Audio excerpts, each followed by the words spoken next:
అందాల తార అనుష్క హీరోయిన్ గా తనకు తానే సాటిగా నిలిచింది.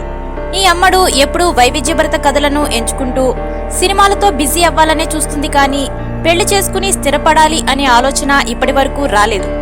కానీ ఇంట్లో వారి ఒత్తిడి వల్ల పెళ్లికి గ్రీన్ సిగ్నల్ ఇచ్చింది. బాహుబలి సినిమా వల్ల ఇంతకాలం ఆగింది. లేకపోతే 2 ఏళ్ల క్రితమే ఈ అమ్మడి మెడలో 3 ముళ్ళు పడేవి. బాహుబలిలో హీరోయిన్ పరిస్థితి లాగానే హీరో గారి పరిస్థితి కూడా అచ్చం ఇలాగే ఉంది. టాలీవుడ్ లో మోస్ట్ ఎలిజిబుల్ బ్యాచిలర్ గా ఉన్న ప్రభాస్ పెళ్లికి ఎప్పటి నుండో ప్రయత్నాలు జరుగుతున్నాయి. కానీ ప్రభాస్ కు తగ్గ వధువు ఇంకా దొరకలేదట. ప్రభాస్ ఇంట్లో కూడా ఎప్పటి నుండో పెళ్లి గురించి పోరు మొదలైంది, కానీ బాహుబలి చిత్రం వల్లనే ఇంకా పెళ్లి చేసుకోకుండా ఉన్నాడు.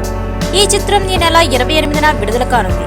బాహుబలి విడుదల తరువాత వెంటనే ప్రభాస్ అనుష్కల పెళ్లిళ్లు ఉండనున్నాయి.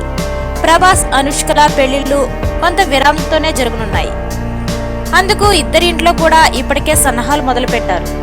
ప్రముఖ బిజినెస్ మ్యాన్ కూతురిని ప్రభాస్ కోసం పరిశీలిస్తుండగా అనుష్క కోసం బెంగళూరులోని ఓ కుర్రాడిని ఆమె కుటుంబం ఫిక్స్ చేయాలని ఆలోచిస్తున్నారట. మొత్తానికి త్వరలోనే బాహుబలి హీరో ప్రభాస్, హీరోయిన్ అనుష్కల పెళ్లిళ్లు జరగనున్నాయి.